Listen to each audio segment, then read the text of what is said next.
SAGA Egmont presents The Hunted by P.R. Black, read by Paula Masterton. For Nan. Friday. 1. At some point, after wiggling the last drops of petrol out of the nozzle into her tank, it occurred to Shell that she was free and she should be happy about that. She gazed at the jagged black mountains towering over the forecourt of the petrol station and thought, "It looks like they're jostling each other to be the first to squash me." She had forsaken her own well-beaten runabout car to take what her husband Ewan had called the wagon, with a touch of pride, not to say possessiveness, and he had been uncharacteristically touchy about this. "Please bring her back in one piece," he'd said, not quite joking. She knew he'd said this to provoke her a little, and to snap her out of it. Shell would have struggled to define it, but she knew it was there. Not quite remorse, not quite guilt, not quite apprehension. "It's only 3 days, Shell," Ewan had said. 3 days with your besties. When was the last time it happened? Your hen party?" "I suppose," Shell sighed. "And they were arseholes then. Think they'll still be arseholes?" "They'll be the best arseholes a girl could ever wish for," he told her. "Have a nice time." Just nice. Have a great time.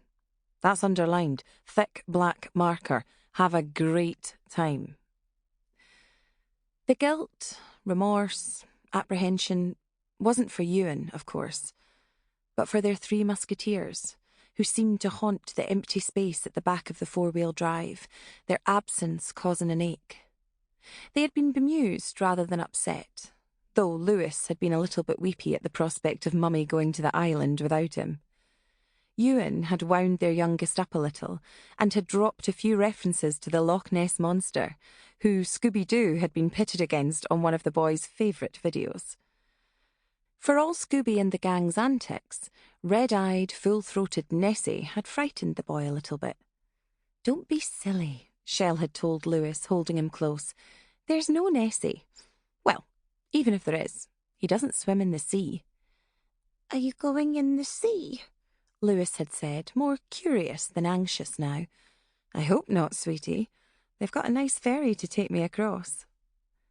After she pulled away, with her boys waving from the driveway, she felt that little tug. She'd been away before. She'd even gone for a spa day with Leah, and not a few cocktails before, during and afterwards.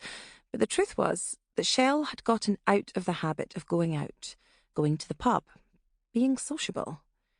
15, even 10 years ago, no one would have been more surprised about this development than Shell. She'd lived for it, from school days onwards. It had crystallised into harder drinking at university, away from her core schoolmates, the ones she was on her way to meet now. Their own little club, with its own little name.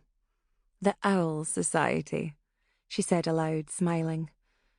But then she'd met Ewan, and everything had changed. All her own work, really. No one to blame but her. Shell had thrown herself into rearing her sons the same way she'd gone into anything else. 100%. All in.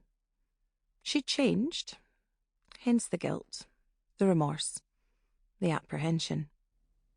And yet, filling up the wagon at a petrol station that had no right being in such a beautiful valley, with mountains, trees, moors and sky piled up in her line of sight, and the wind stirring the hair at her scalp, with a cold sun chipping away at the cloud cover above, she'd allowed herself that treacherous sense of freedom. "Storms past the other direction," the women behind the counter told her, nodding towards a departing mass of bruised skies above. "Looks like you're in luck." "I'll take a lottery ticket as well," Shell had said with a wink, and the woman had roared like it was the funniest thing she'd heard all day. It was possibly the only thing she'd heard all day. Shell mused, aside from the tinny sound of a museum-piece FM radio set over the woman's shoulder. But the exchange had gladdened her. Driving off through the valley, with the ferry terminal getting ever closer, Shell began to think of the girls and what it might be like to catch up with them. Sample complete. Ready to continue?